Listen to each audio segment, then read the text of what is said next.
Hola amigos de No Tan Jurídico, los invito a suscribirse y darle me gusta a este episodio para que podamos seguir construyendo juntos este espacio que es de reflexión y conversación. Para aquellos que nos están acompañando por primera vez, No Tan Jurídico nace con un propósito claro y es generar conversaciones que nos toquen, que nos reten y que nos acerquen al mundo legal desde perspectivas muy distintas. Y este es un espacio pensado para todos los que de una u otra forma viven alrededor de la actividad jurídica, pero que busca abordarla de una manera cercana, sencilla, amigable, fresca, y eso sí, claro, sin perder el rigor que exige pensar el derecho. Y este proyecto nace de mis dos facetas y pasiones que han marcado mi trayectoria, la de la academia como profesor, que entiende y convencido de que el derecho es y se construye desde la crítica, la reflexión, el análisis cuidadoso, y la del litigante que entiende el derecho como una estrategia, una acción y defensa en escenarios ya reales. Y esta voz que los acompaña, aunque es la de un litigante, este espacio, pues como ustedes lo han visto, lo van a ver y lo vamos a ver hoy, va mucho más allá del litigio, es un espacio para pensar el derecho en todas sus dimensiones. Bienvenidos, aquí empieza este viaje llamado No Tan Jurídico. Y en el episodio de hoy, que es un episodio, todos me emocionan, pero este me emociona especialmente tanto por el invitado como por el tema. Y vamos a hablar de algo que hace unos años realmente uno se hubiese imaginado que esto era impensable. Uno de pronto dice unos años o incluso a los abuelos, yo creo que les sorprendería mucho más lo que vamos a ver hoy. Y es a todos nos regañaron, ¿no? A todos. Y es cómo los videojuegos como deporte oficial son en Colombia hoy, ya lo vamos a ver. Que ya no es solamente ese simple pasatiempo y lo que usted decía, que uno lo veía como, oiga, qué tanto está perdiendo el tiempo, sino ya efectivamente lo estamos viendo como una disciplina deportiva y una disciplina deportiva además que está siendo reconocida por la ley específicamente. Ya esto todo, y obviamente usted nos lo dirá específicamente, pero todo esto conlleva en últimas derechos, reglas, instituciones detrás, y la ley 2507 de 2025 no solamente menciona a los eSports, los define y los regula, sino que también les da un lugar dentro del Sistema Nacional de Deporte, que eso es muy importante. Y esto ya nos está mostrando una realidad muy importante y es el enorme impacto e influencia que tienen los eSports. Ve uno todo el dinero que hay atrás, pero también la disciplina, la entrega de las personas y todo ese mundo que se está generando alrededor. Incluso uno ve películas ya sobre este tema. Por ejemplo, para recomendarla a los espectadores. Exactamente. Y pues además es todo un fenómeno social, cultural, económico. Y para eso hoy nos acompaña una de las voces más autorizadas del país en esta materia, Félix Burgos, que es profesor universitario, investigador y es un referente nacional en el derecho del deporte. Ha sido consultor, ponente, formador en escenarios académicos, institucionales, pero de todas maneras quiero ahorita, más adelante, que sea usted un poco el que nos cuente de todo su recorrido. Félix, bienvenido a No Tan Jurídico. No, Jairo, el agradecimiento profundo a ti y a No Tan Jurídico por invitarme a disfrutar del episodio de hoy y espero que nos podamos divertir y al mismo tiempo ser suficientemente claros para que se combinen todas las temáticas. O sea, los abogados a veces, o a mí me pasa que a veces me canso de que todo sea derecho, que todo sea regla, que todo sea regulación. O sea, que es hasta paradójico, pero yo en mis conferencias, en mis clases y en los últimos 5 años también he aprendido que en el caso del abogado deportivo también tiene que conocer la industria y el sector en el que se mueve, porque el deporte actualmente es parte de la industria del entretenimiento y uno también debe conocer qué quieren los patrocinadores, hacia dónde van las marcas, las nuevas tendencias deportivas y obteniendo ese contexto global de esta industria que, valga la redundancia, es universal, es que uno ahí ya empieza a entender cómo redacta el contrato, cómo asesora al cliente, a la entidad deportiva, cómo se planta ante un tribunal de arbitraje deportivo, bien sea en una u otra esfera, ¿no? Como demandante, como demandado, o ahorita que lo hablábamos detrás de cámaras, esos movimientos de los arbitramientos deportivos que surgen más allá del famoso Tribunal Arbitral del Deporte, sino cuando ya las cámaras de comercio empiezan a abrir como una línea alrededor de todo esto, porque naturalmente este también es un tema y un ámbito que también genera controversias, que también genera disputas.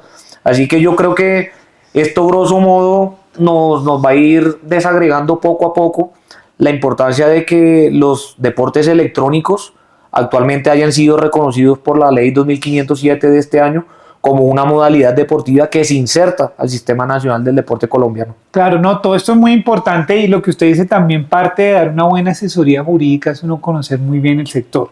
Cuando uno conoce muy bien el sector, sabe las necesidades del cliente y los puntos más importantes que debe tener en cuenta, que a veces si uno llega a un sector que no conoce o es la primera vez, pues obviamente uno patina con algunas cosas, mientras que lo que usted dice, ya cuando conoce uno ya sabe cuáles son los puntos específicamente que los ejemplos de qué están hablando, los eventos, quién se ganó el premio, la historia que se volvió famosa en Instagram. O sea, son tantas cosas que uno ya las termina articulando y eso también son insumos, como te decía, para redactar el contrato, pero tú asesoras muy bien a tu cliente y estás ahí con él acompañándolo a una negociación y recibes de aquí y de allá, no necesariamente un abogado del otro lado, sino un director de mercadeo, un especialista en Big Data aplicada a estas cosas. Y entonces ahí empieza uno como que interdisciplinariamente a nutrirse de todo esto. Entonces yo creo que es sumamente apasionante. Bueno, la primera pregunta yo quisiera que nos cuentes cómo terminó usted llegando al mundo deportivo. Específicamente al derecho deportivo. Al derecho deportivo, pero me imagino llega primero porque usted me decía ahorita que usted siempre en una pasión el tema deportivo, etcétera, y luego termina combinando pues los dos gustos, el derecho y el deporte con el derecho deportivo. O sea, yo creo que personalmente siempre me decanté por eso, desde hacer squash, fútbol, tenis, ya digamos que ya grandecito, de los 8 para arriba, 10 para arriba era sobre todo fútbol, y siempre como permeado de esas cosas, ¿no? Cómo quedó el partido, los papás, los tíos, sentémonos, que juega la selección Colombia, que clasificamos, entonces como que esa pasión personal siempre la mantuve, o sea, como que siempre chévere uno con el colegio o en la misma universidad, salgámonos al Alcázar como era en el externado o bajamos a la 19 con quinta y organizamos ahí entre los compañeros en tercer año, en tercer y cuarto año, los partidos. Y cuando ya me llegó el momento de graduarme como abogado del externado, siempre tuve como en mente, bueno, se acabó la carrera y ahora ¿a dónde vamos con el posgrado? Y esto es como una curiosidad o es algo como muy íntimo, que yo me iba a decantar por el derecho contractual y las relaciones jurídico-negociales, que es una especialización de la universidad, y me quedé inscrito. Pero un día escuché que se iba a hacer una feria de europosgrados en el centro de convenciones, creo que ya el centro de convenciones no existe, ahí en la 26, el Gonzalo Jiménez de Quesada, y que eran universidades europeas ofreciendo sus programas académicos. En ese entonces pues recorrí los pabellones, estaba lloviendo, me di como una vuelta, mi novia de la época me dijo como que mira, pasemos por acá, y yo le dije no, ya vámonos, estoy aburrido, y ella me dijo no, sí, pero dale, y me encuentro así con un stand que decía Escuela Universitaria Real Madrid. Entonces como que Félix, mira, esto es de fútbol, o sea, tus cosas, ¿por qué no preguntaba? Pero yo decía como, eso debe ser como para entrenadores, o sea, otra vaina, o sea, oye, ¿tienes algo en derecho? Sí, mira, derecho deportivo. Ya ese día a mí se me partió mi vida en dos y mi cerebro ya quedaba como, termina la judicatura, sí, claro, mira a ver qué haces en la especialización si puedes, pero si sale lo de la maestría, mejor.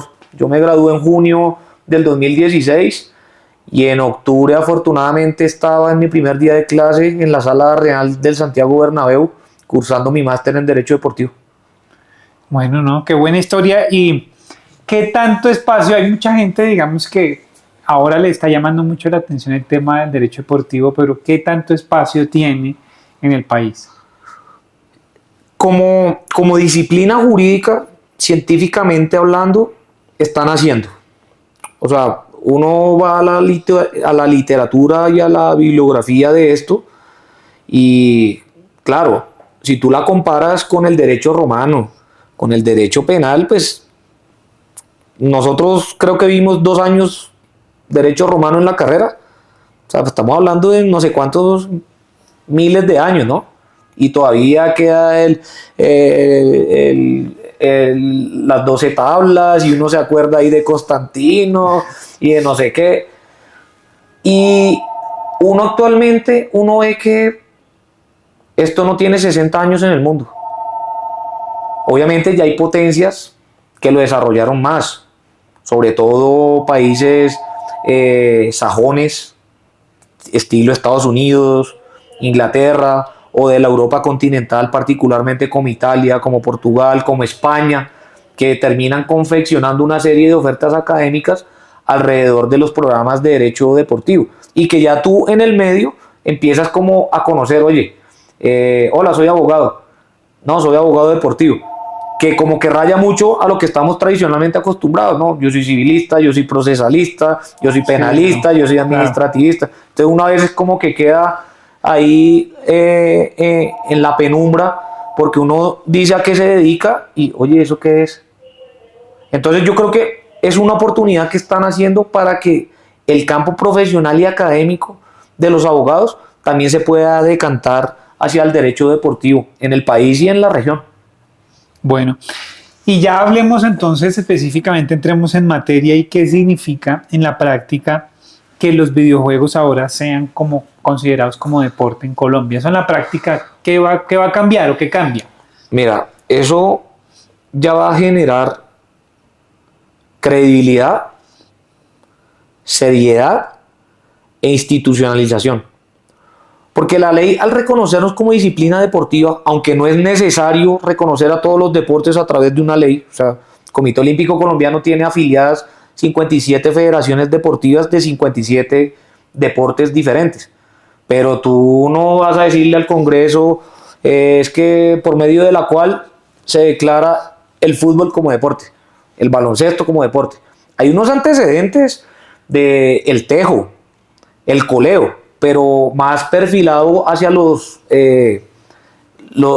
deportes ancestrales, ¿no? O sea, como propios de nuestra cultura. Típicos de la cultura. Claro. Entonces, digamos que esa no era como la discusión. Pero claro, ahora que son reconocidos como una disciplina deportiva y que textualmente la ley dice insértense en el Sistema Nacional del Deporte, te va a dar estas características. Porque claramente el Sistema Nacional del Deporte, tal como lo tenemos regulado en la Ley 181 del 95, pues vela porque se garantice el derecho fundamental al deporte que trae el artículo 52 de la Constitución. Y en esa medida, el Sistema Nacional del Deporte tiene entidades y organismos, tanto públicos como privados, que van orientados a garantizar ese derecho, con participación ciudadana, con fomento y desarrollo, con regulación, que ahí es donde está el núcleo y la fuente fidedigna del derecho deportivo. Entonces yo creo que de esa manera va a terminar con encontrarse con un sistema que ya está diseñado, que ya está articulado y regulado legal e interinstitucionalmente, pero que va a cambiar para efectos de que los eSports sean un deporte, porque eso va a generar políticas públicas. Eso va a generar, como lo ordena la misma ley, Ministerio de las TICs, de las culturas, de la salud, de la educación, del deporte en sí mismo. Ojo con esto. Y por otro lado, en las manifestaciones deportivas actuales del deporte, pues eso también va a generar competencia, delegaciones. El deporte moderno es sociotecnológico, es sociocultural, es socioeconómico, es sociopolítico. Así que si el mundo cambia, pues eso va a trascender en el deporte porque el deporte es un subsistema de la sociedad. Claro. Entonces yo creo que se terminan atando todos estos elementos y habrá que desarrollarlo. Como en algún momento nadie estaba preparado para la inteligencia artificial, como en algún momento nadie estaba preparado para los aplicativos, para pedir un servicio de un carro y transportarse, yo creo que estos avances que son propios del siglo XXI, pues están demarcando lo que va a ser la actividad deportiva. Claro. ¿Y qué tanta, vuelvo y le pregunto, parecido a lo que estábamos hablando ahorita, qué tanto espacio tienen los eSports en Colombia, qué tanta acogida, realmente sí están muy avanzados en el tema o más bien no tanto? Mira, las comunidades de videojuegos existen. O sea, eso sí lo tenemos plenamente identificado. Pero sobre todo, la gamificación es algo que permea e influye actualmente en las personas. O sea, estamos hablando de la generación Z, de los millennials, de los nativos digitales. En enero de este año ya nació la generación beta. Y todos van a estar influenciados en sus procesos laborales, empresariales, educativos, en todas sus esferas sociales y de vida, van a estar siempre incididos por realidad virtual aumentada, por digitalización. ¿Sí o no? Entonces, claramente, pues eso va a trascender a la vida social y la vida social en parte se manifiesta a través de la actividad deportiva. Entonces es como, venga, ya vamos a tomárnoslo en serio. O sea, a raíz de esto tú puedes generar competiciones, tú puedes hacer procesos deportivos, metodológicos, técnicos para detectar en esas comunidades de videojuegos cuáles son los mejores gamers. Mañana 29 de agosto, por ejemplo, es el Día Internacional del Gamer. Así como se celebra el Día de la Madre, así como se celebra el Día del Trabajo. Es lo mismo. Y esas realidades, esas latitudes, esos paradigmas que pareciera que ya habían hecho eco en otras latitudes hace 20 o 30 años, de una buena vez por todas, como que ya llegó a institucionalizarse a través de la ley en Colombia. Ahora bien, este aceleramiento virtual y tecnológico, y sobre todo en los últimos 5 años con la famosa pandemia del COVID-19, no necesariamente necesitan una ley. Tú sabes que el derecho se basa en hechos sociales. Entonces yo creo que los videojuegos van a terminar es como marcando un derrotero para lo competitivo, para la salud, para la educación, para la recreación, para el aprovechamiento del tiempo libre. Claro, y uno ve, digamos, pues ustedes obviamente lo tienen más identificado, pero se ha desarrollado y se viene desarrollando una cultura y en otros países incluso con mayor intensidad, con patrocinios y los premios nomás de estas competiciones pues son premios altísimos. Pues el ejemplo que siempre nos toca a nosotros es como nuestro Egan Bernal hace 6 años se gana el Tour de Francia y también había un peladito de menos de 20 años que se estaba ganando casi 5 o 7 veces más por quedar campeón de un torneo de Fortnite. Entonces, claro, ahí es cuando uno empieza a entender que dentro de la industria del entretenimiento, la de los videojuegos es supremamente importante, incluso desde el punto de vista económico y comercial, por encima del mismo cine y la música. ¿Sabes qué? Es algo que termina interactuando con todas las personas. Tú puedes estar aquí sentado aquí en Bogotá a las 6:20 de la tarde y puedes jugar en línea con alguien que está en Europa trasnochándose en estos momentos buscando en una comunidad de videojuegos, en un determinado videojuego, un torneo, un premio, un clasificatorio, un cupo, lo que quieras. Y bueno, aquí la ley nos habla de eSports, pero obviamente no todo videojuego termina siendo un deporte. Entonces, ¿qué diríamos nosotros? ¿Dónde está esa línea que lo separa entre, digamos, jugarlo simplemente como un videojuego, un pasatiempo y ya como un deporte? Tú lo señalas bien. Ahora, vamos a precisarlo conceptualmente. Todos los eSports son videojuegos, pero todos los videojuegos no son eSports. Y la línea que ha de trazarse es la competitividad. O sea, cuando yo a través del videojuego puedo convocar personas, hacer brackets, sistemas de clasificaciones, reglamentos de competición y en aras de eso subir un nivel para que sean los mejores, los que lleguen hacia el alto rendimiento, ya lo estoy completamente separando. Porque una cosa es jugar parchís, una cosa es jugar Clash Royale en tu tablet. Estás en el avión, estás haciendo una escala, estás aburrido ahí. Pero otra cosa es prepararte con un grupo interdisciplinario de profesionales, así como un atleta de alto rendimiento para lograr objetivos. Desde el deporte tradicional, en el deporte de rendimiento por el que pregonamos en el Comité Olímpico Colombiano, pues tú siempre detrás del atleta, de su proceso deportivo, tienes que tener un grupo que empiece a diversificar las maneras en cómo se logran los resultados. Y para ponértelo con el ejemplo de eSports, la Selección Colombia de Deportes Electrónicos en los Juegos Bolivarianos del Bicentenario en Ayacucho el año pasado, que se hizo de manera online, la concentramos en el Centro de Alto Rendimiento aquí en Bogotá, 2 semanas. ¿Y qué tenían asignados? Su metodólogo, su psicólogo, su nutricionista, su fisioterapeuta, así como cualquier otro atleta de alto rendimiento.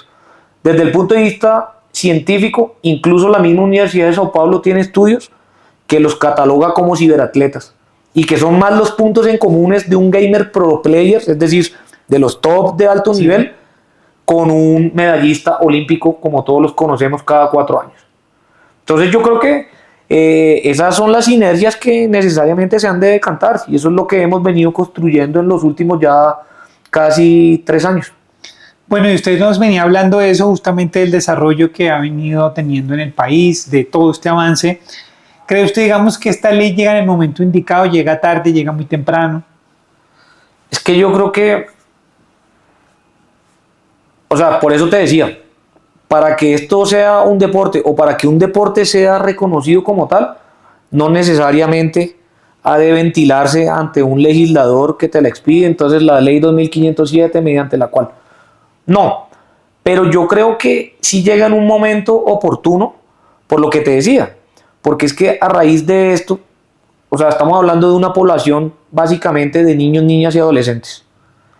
Yo creo que tu hija nació y ya tenías una recreación de ella en 3D o en 4D y todavía no la conocías físicamente. Eso es propio de la cuarta revolución industrial que está viviendo el mundo. Entonces, yo creo que todos los desarrollos tecnológicos, todos los avances en estas materias van mucho más rápido que las mismas leyes. Y las leyes es que llegan después cuando ya se está armando el problema, claro. Vamos a regular, venga, vamos a limitar. Pero yo creo que eso va a ser un reto para todos, para los gestores deportivos, para los abogados deportivos, para los profesionales en ciencias aplicadas al deporte. O sea, yo he estado en los últimos 6 meses en foros interuniversitarios y celebro cómo las universidades modifican sus mallas curriculares para incorporar también como materias, tanto en el pregrado como en el posgrado, a los deportes electrónicos. Porque pues hace 40, 50 años, una persona que estudiaba una licenciatura en educación física no la iba a encontrar como una materia y obviamente esto también es generacional, ¿no? O sea, dile a una persona mayor de 55, 60 años que este es un deporte y que siempre ha sido entrenador y que te va a mandar para el carajo. ¿Sí me entiendes? Es más, nosotros tratando de entender las oportunidades comerciales y la necesaria profesionalización de que los videojuegos competitivos terminan desarrollando industrias y demás, por eso es que celebramos y lanzamos hace poco más de un año el primer pregrado de eSports Management con la Universidad del Rosario. Administración de empresas, pero con énfasis en ¿qué? En la industria de los deportes electrónicos. Entonces yo creo que esto va en auge y hay que estar atento a saber cómo capitalizar y expandir el campo profesional y académico de cada uno. O sea, el deporte como objeto científico termina siendo tan variopinto que es que aquí tú entremezclas todo. Un gerente, un mercadotecnista, un médico, un psicólogo, un abogado. O sea, termina uno especializándose en cosas y yo creo que eso es a lo que mayor hay que sacarle provecho y sobre todo educar, enseñar. O sea, porque esto a veces de un primer tirón, claro, como que entra un poquito en reversa y a qué se van a dedicar y cómo así que mi hijo entonces se va a volver adicto y entonces chévere tenerlo ahí pegado. No, todo genera un equilibrio porque como todo en la vida los excesos también son dañinos, pero fíjate que cuando ya uno lo plantea desde el punto de vista del alto rendimiento, Ya es cuidarte qué comes, cómo duermes, a qué horas, ¿sí o no? Y obviamente que eso tiene pues unos riesgos colaterales que, como todo, con un acompañamiento interdisciplinario en lo profesional, pues se combate, se limita, se mantiene, ¿no? Bueno, y ahí usted nos hablaba entonces, bueno, hay un tema. Primero, siempre hay un acompañamiento normalmente ya en estos altos rendimientos de un psicólogo. Usted nos decía que normalmente son niños, niñas y adolescentes y que muchos de los papás ven, oiga, yo tampoco quiero que mi hijo esté todo el día en esto. Entonces, y el mismo Estado vive uno en la ley que se compromete a fomentar valores como la salud mental, la equidad, también todo el equilibrio, pero en la práctica eso cómo se termina logrando y cómo termina una persona de alto rendimiento equilibrando eso y sobre todo el tema de la salud mental ligada al uso excesivo. Sí, puede llegar a decir uso excesivo de esto. Fíjate, si tú te vas al nivel competitivo y al alto rendimiento, un gamer pro player promedio a los 23 y a los 25 años ya está retirado. Ya se desgastó todas sus pupilas y todos sus reflejos. O sea, te estoy hablando de gente que come de esto desde que tiene 4 o 5 años en Corea del Sur, en China o en Estados Unidos. Pero por otro lado, se desprende la política pública. O sea, ¿cómo vamos a enseñar a los niños, a esta inmensa cantidad de jóvenes, de que esto también puede fungir como un aporte a su proceso educativo? Hay videojuegos como Minecraft que ya son utilizados en los proyectos finales de los colegios o de las universidades y de ahí sale tu nota. Entonces yo creo que es también sacarle más las ventajas que las desventajas a todo esto. Pero claro, o sea, en algún momento tienes que parar, tienes que salir al gimnasio, tienes que hacer ejercicio, tienes que mejorar tu frecuencia cardíaca. Todo lo que redunde en el ejercicio físico tradicional que todos conocemos, también va a estar aquí en el elemento mental, que es el elemento cognitivo que prevalece en los deportes electrónicos. Ahora, siéntate 7, 8, 10 horas al día a entrenar. Siéntate frente a una pantalla para ver si no estás quemando calorías, para ver si no necesitas concentración, para ver si eso no te va a ayudar a mejorar habilidades como resolución de conflictos y toma de decisiones en corto tiempo, trabajo en equipo.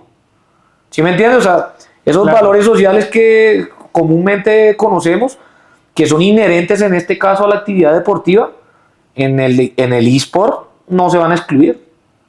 Y eso, tú le preguntas a un gamer, lo mejor que le pasó hace 5 años al gamer en el mundo fue la pandemia, porque todo el mundo estaba conectado y encerrado, y lo más importante era tener internet, y sobre eso se hicieron todas las interacciones, se aceleraron todos los procesos.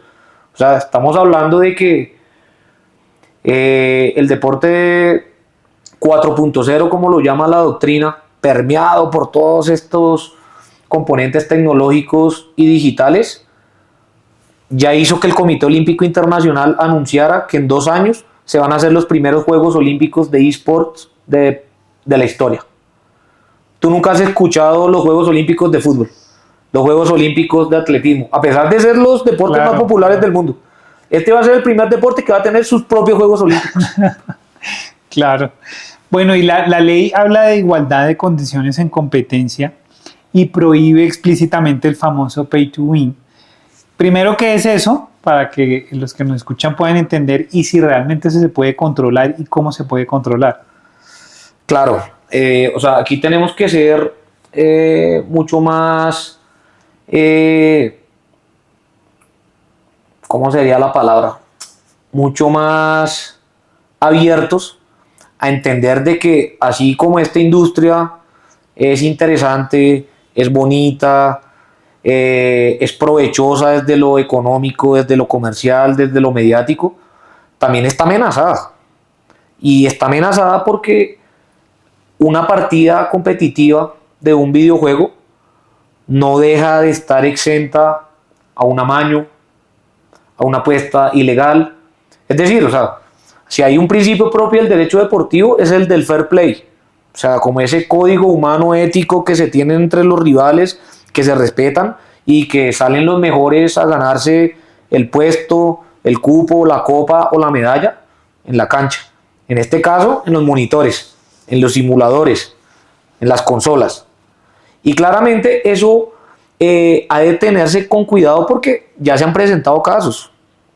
En Colombia todavía no están documentados, pero ya hay ligas donde los competidores terminan siendo sancionados porque se dejan ganar, porque arreglan un resultado, porque empiezan perdiendo pero terminan ganando. Claro, como esa facilidad de que, ay, nadie me está viendo, o yo participé en los clasificatorios a los Global Esports Games en Riyadh, que tuve la oportunidad de ir a Arabia Saudita. Llevamos a un ciberatleta en eFootball y en Street Fighter 6 y les hacían prender las cámaras para que al menos, oiga, usted es el que tiene el control y verdaderamente es el usuario. Pero claramente también hay personas que se han especializado en hackear los videojuegos. Lo que pasa es que eso puede tener un equilibrio, ¿no? O sea, primero, desde el punto de vista de la propiedad intelectual, tenemos al único deporte que verdaderamente tiene dueño, y ese es el publisher o el desarrollador del videojuego. Entonces, el famoso FIFA, que ahora no se llama FIFA, pero que lo produce y lo desarrolla, Entertainment Arts. Y él es el que te dice cómo se juega y la velocidad. Pero, ¿qué tal si hay alguien que te lo intenta hackear y tu Messi del videojuego corre más que el mío? Y eso claramente va a generar un desequilibrio porque con mayor razón o mayor probabilidad va a tener más oportunidades de meter un gol y eso se va a traducir en un resultado. Eso, a través de los bots, ya el dueño del videojuego empieza a detectarlo. ¿Quién está hackeando? ¿Con qué interacción? ¿Con qué conexión digital?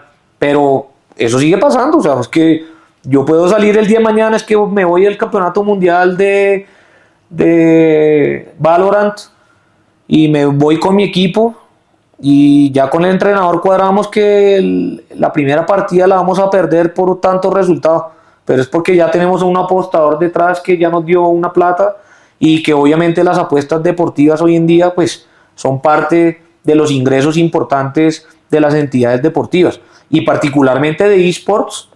Acaba de salir la ley puertorriqueña donde regula las apuestas deportivas en deportes electrónicos. Entonces yo creo que esto es con control, esto es con obviamente los acuerdos de cooperación que logre el dueño del videojuego con las entidades competitivas o ligas o federaciones para precisamente generar un sistema de alarmas donde se diga, ojo con esta partida, aquí está pasando algo. Eso ya funciona en el deporte tradicional. El año pasado con Porter en la NBA lo descubren porque el man estaba lesionado en los Toronto Raptors y de un momento a otro empezaron a apostarle de que él iba a hacer tantos puntos por encima. Entonces ahí ya se ventiló de que él le había dado información privilegiada a un grupo de amigos para que apostaran de que como él era una figura, seguramente iba a hacer puntos por encima en el partido, pero como nadie sabía que estaba lesionado, ni la estrategia del entrenador, seguramente iba a estar por debajo. Entonces todo el mundo pensaría que por ser la estrella que es, iría a hacer muchos puntos, pero verdaderamente es que él le dice a los amigos que apuesten por debajo que él no va a hacer 5 puntos, porque él está jodido de la rodilla y de unas piernas. ¿Y quién generó el sistema de alerta para que lo terminaran sancionando por parte de la NBA? El operador de la apuesta. Porque inmediatamente con inteligencia artificial, con todos los procesos electrónicos de la plataforma, terminan dando lugar a, se vuelve sospechosa porque un número de personas que llegan a apostar a la plataforma están haciendo una apuesta inusual que no sería de un jugador clave y que por lo general siempre hace más puntos. Lo mismo se podría aplicar a los deportes electrónicos. Y eso es con control, o sea aquí en Colombia es con juegos. Y la nueva ley en el artículo 17 termina diciéndole, venga, ¿cómo vamos a hacer con las transacciones en línea? ¿Cómo vamos a hacer con las apuestas alrededor de los videojuegos competitivos que ya son deporte? Claro. Bueno, y hablando de la ley, usted ya nos habla de uno de los artículos de la ley, pero específicamente, ¿cuál cree usted que va a ser los retos 2 a 3 años con la aplicación o la implementación de esta ley? Yo creo que el primer reto necesariamente ha de pasar por lo educacional, porque el profesional del deporte, de estos que hemos mencionado, tiene que entender que esto también es una realidad deportiva, que esto también es una disciplina deportiva y que para estar en boga y buscar oportunidades profesionales pues tiene que capacitarse, tiene que estudiar, tiene que entenderlos. Un entrenador, un metodólogo, un abogado, un kinesiólogo, un neurocoaching, un biomecánico, un médico deportólogo. O sea, yo creo que el primer paso es ese, o sea, de que quede dentro del sistema del deporte, no porque lo diga la ley, sino porque se dan los procesos para que la gente se prepare y lo aborden como el deporte que es. Y segundo, yo creo que en un país con la alta brecha digital que hay en Colombia entre lo urbano y lo rural, también es ahí cuando uno empieza como, venga, ¿qué van a hacer entonces esas políticas públicas de que habla la ley para que Mintic se meta en el medio y llamemos a los dueños de los videojuegos para que nos pongan más servidores y la señal del ping sea mejor? Es decir, o sea, esa onda electromagnética que va y viene al satélite, en países de la región, el ping es más rápido en países como Brasil, como Argentina, como el mismo Perú. Ellos también están haciendo ahí sus procesos políticos para reconocerlos como leyes. Pero a nosotros, por ejemplo, aquí en Colombia, cuando hemos participado de eventos online internacionales, necesariamente tenemos que decirle al organizador de la competencia, viejo, yo solicito que para respetar el fair play, conéctenos con el servidor de Estados Unidos del este. Porque si no, no vamos a ser competitivos, porque es que ya va a haber un momento en que mi rival en uno de estos países va a tener mayor rapidez al momento de desarrollar la partida y tú estás jugando y ya te metieron el gol y ni te has dado cuenta, pero él ya toma una ventaja con base en eso. Claro. Entonces, todo eso habrá que de determinarse. Y tercero, ahí también de ñapa, el Ministerio del Deporte es el primer llamado como cabeza rectora del Sistema Nacional del Deporte a decir, bueno, artículo 5, ¿cómo lo voy a reglamentar? Porque ya la ley me lo está ordenando. Y eso va a ser para el deporte social comunitario, para el recreativo, para el universitario, para el de alto rendimiento, para el profesional. Y eso es lo que queremos acompañar junto al Comité Olímpico Colombiano, porque también pertenece a ese mismo sistema. Y si en 2 años va a haber Juegos Olímpicos de eSports, pues tenemos que preparar a la gente y saber de esas comunidades de videojuegos cuáles son los mejores gamers que nos van a ir a representar. Bueno, y uno de los retos que usted dice y que efectivamente habla la ley es el tema del componente social, que tal vez, pues vamos a ver, y nos lo dirá el tiempo, qué tanto eso se va a poder llevar a cabo o no, y es el acceso a zonas vulnerables, centros comunitarios, un presupuesto. Eso el tiempo nos dirá, digamos, si eso se logra o efectivamente va a ser más algo que se está soñando.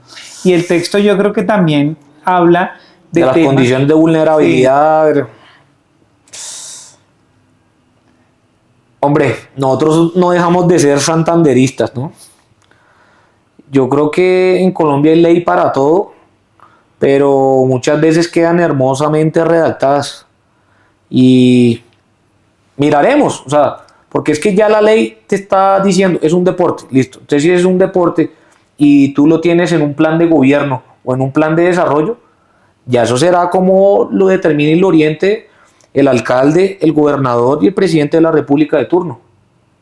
Actualmente, en el plan de desarrollo de Bogotá, el alcalde Galán tiene a los eSports dentro de su política de educación física, actividad física, deporte, recreación. Entonces eso también será relativo. Los recursos.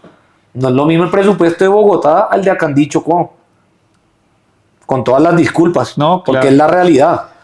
Entonces claramente eso va bien orientado a que las condiciones de vulnerabilidad, pero esto también se hace con tecnología, con conexiones, con servidores, o sea... claro, requiere una inversión importante y claro, probablemente. O al menos creíble para que ese dueño del videojuego diga, oiga, mi videojuego se está vendiendo y le están jugando tanto en esas regiones que yo puedo darme la pela de instalar un servidor y seguramente les va a mejorar la conectividad a todos. Pero ahí se entremezclan necesariamente intereses tanto públicos, estatales, como empresariales y comerciales. Claro. Bueno, y la ley también nos habla de clubes, ligas, federaciones, de eSports. ¿Qué tan avanzadas están esas estructuras? ¿Va a ser algo difícil de adaptar o no? Pues fíjate que la ley le establece parte de esas tareas al mismo Ministerio del Deporte. Porque es que el Sistema Nacional del Deporte ya existe, ya está arreglado, tanto a nivel internacional con el movimiento olímpico y el movimiento deportivo internacional, como con nuestra famosa ley 181 del 95. A nivel internacional, por ejemplo, el Comité Olímpico Internacional ni siquiera ha reconocido o ha integrado o ha afiliado a una Federación Deportiva Internacional de Deportes Electrónicos. Es decir, lo que al fútbol es la FIFA, al baloncesto es la FIBA, al ciclismo es la UCI, que son 3 entes rectores que internacionalmente rigen y promueven su deporte en todo el mundo. Todavía a eso no hemos llegado a nivel internacional. Y acaba de salir la ley. Y eso en parte es lo que ha de confeccionarse. Y ahí uno empieza a articular principios propios del derecho deportivo como el de unicidad. Es decir, por modalidad deportiva tiene que existir una sola federación. ¿Cuántos comités olímpicos hay en Colombia? 1. ¿Cuántas federaciones colombianas de fútbol hay en Colombia? 1. ¿Cuántas de atletismo? Porque el deporte organizado es un monopolio legal. Y claramente con esa nueva reglamentación se establecerá, se van a hacer clubes, se van a hacer por ligas, vamos a crear verdaderamente o no una federación deportiva.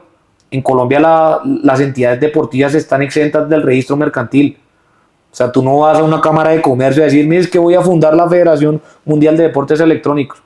No, una federación, el reconocimiento deportivo y la personería jurídica te la tiene que otorgar el Ministerio del Deporte. Tiene que estar avalada por el Comité Olímpico Colombiano, que son sus afiliados y son los que tienen voz y voto en su Asamblea General. Te estábamos hablando ahorita de 57. Miraremos cómo fluye todo este proceso, porque a raíz de que va a ser un deporte novedoso, que le va a cambiar la mentalidad a muchas personas, que también va a generar muchos choques o resistencias, ahí es donde tiene que estar papá Ministerio del Deporte como ente rector a controlar, a inspeccionar, a regular. Bueno, ya para ir terminando, ¿qué piensa usted del temor que ha generado para otros sectores del deporte tradicional, sobre todo frente a esta ley que consideran que esto no es un deporte? Sobre todo de algunos sectores del deporte tradicional. ¿Qué piensa usted de eso? ¿Qué les diría? No, yo lo que digo es que no nos cerremos a nada. Este siglo es siglo de conocimientos. Todo tiene que pasar por lo interdisciplinario.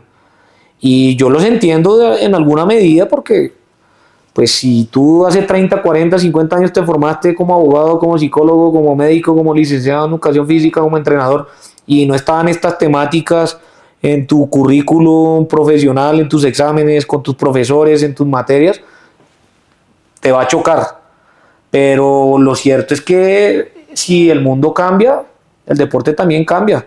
Entonces yo creo que paulatinamente tendrá que realizarse los foros, las materias, los colegios, las universidades, las entidades deportivas que estén abiertas a involucrarse en estos procesos, particularmente la recomendación 9ª de la Agenda 2020+5 del Comité Olímpico Internacional nos dice, señores del movimiento olímpico, es decir, el mismo Comité Olímpico Internacional, las federaciones deportivas internacionales y los 206 comités olímpicos nacionales, hagan la apertura a los deportes electrónicos, a los deportes virtuales, conozcan las comunidades de videojuegos, porque si hay algo que es real, es que esta generación consume altamente en digital, y si no la empezamos a cultivar desde ahora, en edades tempranas, en 30, en 40 o en 50 años, olvídense que le van a llenar una pista de atletismo y que le van a comprar una boleta a unos Juegos Olímpicos.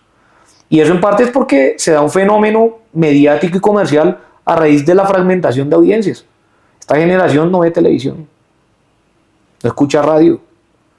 Vale más lo que me salga en un TikTok, en mi influencer preferido, a lo que esté en una biblioteca documentado científicamente de un profesor. ¿Sí soy claro? Y desde el punto de vista del entretenimiento, dime en un partido de béisbol de 3 o de 4 horas cómo controlas a un niño de 10 años que no esté utilizando su celular o su tablet, o no le pique o tenga en su cabeza que se tiene que reunir con sus amiguitos del colegio o con los amigos que hizo en cualquier parte del mundo porque acordaron que tal día, tal hora iban a desarrollar una partida. Es más, esa universalización del ecosistema gamer se presta, por ejemplo, para aprender idiomas. Claro. ¿Sí me entiendes? O sea, termina siendo también claro, una plataforma educacional donde es más fácil que el niño aprenda divirtiéndose, que vaya al famoso curso donde la misma profesora que lo va a rajar y lo va a regañar que por qué no hizo la tarea y por qué no llenó los libros. Entonces yo aquí lo que veo son bondades. Obviamente hay amenazas, pero pues como todo, habrá que entrar a controlarlo, a vigilarlo y a evitar los excesos. Claro, no, yo me acuerdo, además yo tengo un amigo que le gusta mucho jugar y yo estudié con él en la universidad y me acuerdo mucho también que, por ejemplo, él llegaba trasnochado diciendo, no, es que salió una extensión de tal cosa. Entonces se la pasó toda la noche jugando. Y él decía, yo he mejorado mucho mi inglés, porque obviamente él jugaba con gente de todo lado. E incluso se encontraba con amigos. Hablando y escribiéndose en otros idiomas. O sea, tú como ligas comunicacionalmente a un abogado deportivo colombiano, a un matemático chino y a un astrofísico ruso, con un gol, con una celebración, con una bandera. O sea, no te saben ni el nombre, no sabes ni dónde procederá, pero ya inmediatamente se comunica. Si lo traemos a Colombia, ¿qué pasa en 8 días cuando juegue la selección Colombia contra Bolivia en Barranquilla? Se paraliza medio país. Así haya gente que no le guste ni siquiera el fútbol, directa o indirectamente, se entera. Genera como ese sentimiento de patriotismo, de colombianidad, de que seguramente el deporte en un país como el nuestro es lo único que nos une. Lo mismo pasa con los videojuegos, porque es otro ecosistema, es otra generación, es otro lenguaje, son otras amenazas, pero que permanentemente, si tú desde que naces ya estás con una tablet en la mano, un niño, tu hija, seguramente ya te sabe administrar un celular, ya te sabe tomar fotos, ya te descarga aplicaciones. Entonces son cosas que no podemos ignorar. Y eso pasa con los deportes electrónicos. De acuerdo. Bueno, y ahora sí, para terminar, en este momento de su vida, ¿qué es lo que más le emociona profesionalmente y cuál ha sido el momento, digamos, más difícil en su profesión que usted ha enfrentado? Yo estoy enloquecido con los deportes electrónicos desde hace casi 3 años, cuando Panam Sports, que es la organización panamericana del deporte, nos dijo a los 41 comités olímpicos nacionales que la conforman desde Canadá hasta Argentina, oiga, por primera vez en la historia va a tener en el programa deportivo deportes electrónicos. Hay 2 videojuegos, eFootball y Dota 2. Se sube el bus, tanto en masculino como en femenino. Ya, o sea, desde ese momento yo dije, acá hay otro mundo. Y me acordé de mi maestría de Derecho Deportivo en el Real Madrid, cuando en un módulo de deportes electrónicos los profesores nos decían, si ya de por sí los abogados deportivos son escasos, son aún más escasos cuando esta cosa empieza a estallar. Un módulo de deportes electrónicos de gamificación. Ojo con esto porque aquí se viene otro tema en asesoría, desde lo disciplinario, desde los derechos de imagen, desde la organización de eventos, desde la propiedad intelectual, mejor dicho. O sea, esto es lo que me tiene enloquecido en los últimos 3 años. Y el momento más duro que he enfrentado es que todo lo que logré gracias al derecho deportivo lo hice por mi papá, que se me murió hace ya casi 2 años, pero se lo alcancé a mostrar y en su momento cuando me gradué como abogado le dije lo que quería y él cuando vio el currículum y yo le mostré, mire, máster en derecho deportivo allá en el Real Madrid, me apoyó y seguramente yo sé que está orgulloso de mí. Claro, seguro lo está y además alcanzó a ver, por fortuna, gran parte del avance que ha tenido. Me alcanzó a ver mañana que vamos a celebrar el Día Gamer en Tipi Gaming Arena. Él estaba ahí hace 2 años cuando hicimos las finales presenciales para conformar la selección Colombia a los Juegos Panamericanos Santiago de Chile 2023. Bueno, qué bueno. Me alegra mucho que le haya podido estar en ese momento. Y muchas gracias, Félix, por aceptar esta invitación. A ti, ya no tan jurídico. No se lo pierdan que aquí siempre hablamos de cosas chéveres. Muchas gracias por acompañarnos. Nos vemos en el siguiente episodio de este viaje llamado No Tan Jurídico.